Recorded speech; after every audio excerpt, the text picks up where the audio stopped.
Welcome to S4 media. తీర్థయాత్రలు భాగంగా ప్రస్తుతానికి మనం తూర్పుగోదావరి జిల్లా పాలింగి గ్రామంలో అయితే ఉన్నాం. ఇక్కడైతే శ్రీ రామలింగేశ్వర స్వామి దేవాలయంలో అయితే మనం ఇక్కడ ఉన్నాం. అయితే ఈ దేవాలయానికి ఒక విశిష్టత అయితే ఉంది. అయితే త్రేతాయుగంలో శ్రీరాముడు అలాగే సీతాదేవి వారి కళ్యాణం అనంతరం కూడా తీర్థయాత్రలు చేస్తూ అయితే ఈ ప్రదేశానికి వచ్చి ఇక్కడైతే ఈ శివలింగాన్ని స్థాపించారని కూడా ఇక్కడైతే పురాణాలు అయితే చెప్తున్నాయి. అసలు ఈ గుడిలో శివలింగం ఎక్కడ ఉంటుంది, ఈ గుడి విశిష్టత ఏంటి తెలుసుకునే ప్రయత్నం అయితే చేద్దాం. నాతో రండి.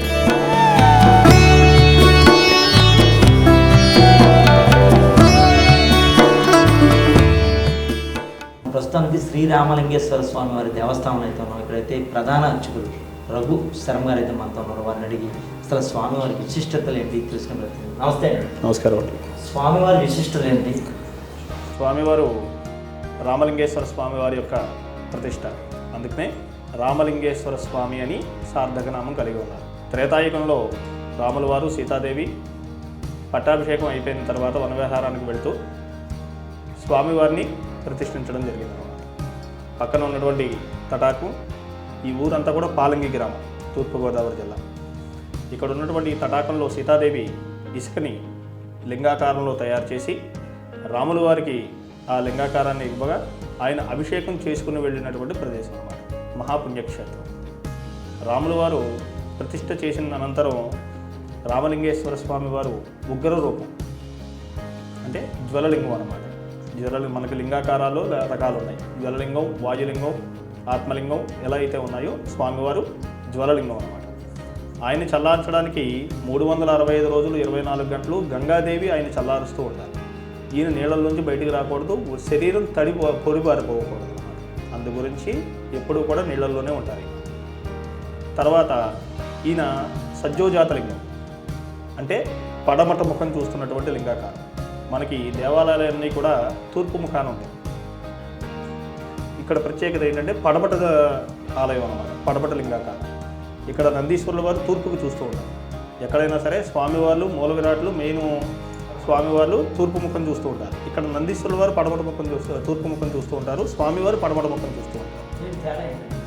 ఏది ఆయన ప్రతిష్ట ఆ విధంగా చేసుకువెళ్ళారు. సజ్జోజాతలింగము అంటారు. తూర్పు ముఖము, పశ్చిమ లింగము, దక్షిణ ముఖము, ఉత్తర ముఖం ఎలా అయితే ఉన్నాయో మనకి పడమట ముఖంగా స్వామివారు దర్శనమిస్తున్నారు. ఈ పడమట ముఖానికి ఉన్నటువంటి లింగాకారానికి ప్రత్యేకత ఏంటంటే కోరినటువంటి కోరిక తొందరగా తీరేటటువంటి అవకాశం, బాలా త్రిపుర సుందరి అమ్మవారి ఆశీస్సులతో ఆ యొక్క కోరిక తొందరగా తీరడం జరుగుతుంది. అనంతరం స్వామివారు సైకతలింగం అన్నారు. సైకతము అంటే మీరు వినే ఉంటారు. సైకతము అంటే మీరు వినే ఉంటారు. సముద్రం గట్టున ఇసుకతోటి ఆకృతులు తయారు చేస్తూ ఉంటారు. సైకత శిల్పి అంటారు. అలాగే సైకత లింగం అనమాట, ఇసుక లింగాకారం. ఇసుకతోటి చేసినటువంటి లింగాకారం కాబట్టి సైకత లింగాకారం. అర్థమైందా?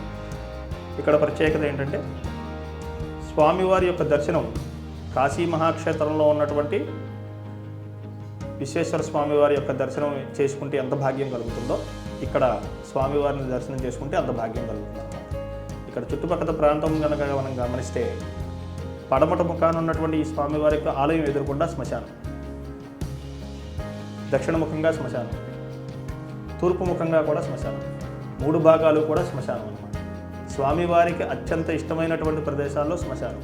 ఆ శ్మశానం చుట్టూతా కలిగినటువంటి ఆలయం రామలింగేశ్వర స్వామివారి దేవస్థానం. ఇక్కడ ప్రత్యేకంగా స్వామివారికి అభిషేకాలు, మహాశివరాత్రి పూజా కార్యక్రమాలు, కార్తీక మాసం అభిషేక కార్యక్రమాలు విశిష్టంగా జరుగుతుంది. ప్రత్యేకంగా జరిగేటటువంటి కార్యక్రమం నందీశ్వరుడి యొక్క అభిషేకం. ప్రతి త్రయోదశికి కూడా స్వామివారు తూర్పు ముఖంగా చూస్తున్నటువంటి నందీశ్వరుల వారికి ప్రత్యేకించి అభిషేక కార్యక్రమం జరుగుతుంది. ప్రతి త్రయోదశికి సాయంత్రం ప్రదోషకాల సమయంలో అభిషేకం చేయడం జరుగుతుంది. ఈరోజు త్రయోదశి సోమవారం సాయంత్రం అభిషేక కార్యక్రమం చేయడం జరుగుతుంది. భక్తులు అందరూ కూడా శివరాత్రికి, కార్తీక మాసం పర్వదినాలకి క్షేత్రం కాబట్టి ఖాళీ లేకుండా దర్శన కార్యక్రమాలు, పూజారి కార్యక్రమాలు జరుగుతూ ఉంటాయి. మహాశివరాత్రికి వచ్చి పాంచాగ్నిక కళ్యాణ దివోత్సవ 5 రోజుల కళ్యాణ కార్యక్రమాలు జరుగుతూ ఉంటాయి. ఇక్కడ విశిష్టంగా స్వామివారికి 18 సేవా కార్యక్రమాలు, అంటే ఊరేగింపు, ప్రతి పండగకి కూడా స్వామివారి యొక్క ఊరేగింపు, కన్నుల పండుగగా జరుగుతుంది. అయితే ప్రతి చోట శివలింగం అనేది కనబడుతుంది. ఇక్కడ ఎందుకు కనబడుతుంది? ఎందుకు కనపడదు అంటే స్వామివారు 365 రోజులు నీళ్ళల్లో ఉండాలని చెప్పాను. నీళ్ళల్లోనే ఉంటారు. మేము నీళ్లు మార్చుకుంటూ ఉంటాం, తటాకల నుంచి నీళ్ళు వస్తూ ఉంటాయి. మేము మళ్ళీ ఈ అభిషేకం చేసిన ద్రవ్యం అలాగే ఉంచేస్తే ఏమవుతుంది, దుర్గంధం వస్తూ ఉంటుంది. అందు గురించి మేము ఏం చేస్తామంటే ప్రతిరోజు కూడా నీళ్లు మార్చేసుకుంటాం. భక్తులు వాళ్ళ కోరికలు తీర్చుకోవడానికి ప్లస్ స్వామివారి మీదకి అభిషేకం చేసుకోవాలి అనేటటువంటి సంకల్పం ఉన్నవాళ్ళు అందరూ కూడా పాలు, పెరుగు, తేనె, పంచదార, ఆవు నెయ్యి, విభూది, గంధం ఈ యొక్క అభిషేకం చేసుకోవాలి అనేటటువంటి ఒక ఆలోచనతో భక్తులందరూ కూడా పాలు, పెరుగు అవి తీసుకురావడం జరుగుతుంది. ఈ తేటగా ఉన్నటువంటి నీళ్ళల్లో మనం అభిషేకం చేసిన వెంటనే నీళ్ళన్నీ కూడా పాల రంగులోకి మారిపోతాయి, విభూతి రంగులోకి మారిపోతాయి. అప్పుడు స్వామివారు కనపడరు. కాబట్టి ఏంటంటే అటు భక్తులని ఇబ్బంది పెట్టకుండా ఇటు స్వామివారికి కూడా నిత్య కైంకర్యాలు జరగాలి. కాబట్టి మనం అభిషేక కార్యక్రమాలు చేస్తాం. ఒక ఆదివారం మాత్రం అభిషేకం ఆఫ్ చేసుకుంటాం.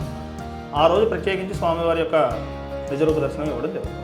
ఈ రామలింగేశ్వర స్వామి ఇక్కడ సీతారాముడు అంటే సీతాదేవి ఒక తటాకంలో ఇసుకని పట్టుకుని చేసి శివలింగ రూపం చేసి ఇక్కడైతే శ్రీరాముడు సీతాదేవి కూడా ప్రకటించిందని అయితే ఇక్కడ మనకైతే చెప్తున్నారు. అలాగే ఈ గుళ్ళో ఎవరైతే పూజలు చేస్తారో, ఎవరైతే పూజలు చేసుకుంటారో అందరూ కూడా సకల సౌభాగ్యాలతో ఉంటారని కూడా పండితులు అయితే చెప్తున్నారు. అలాగే 365 రోజులు కూడా ఈ శివలింగం అనేది నీళ్ళలోనే ఉంటుంది.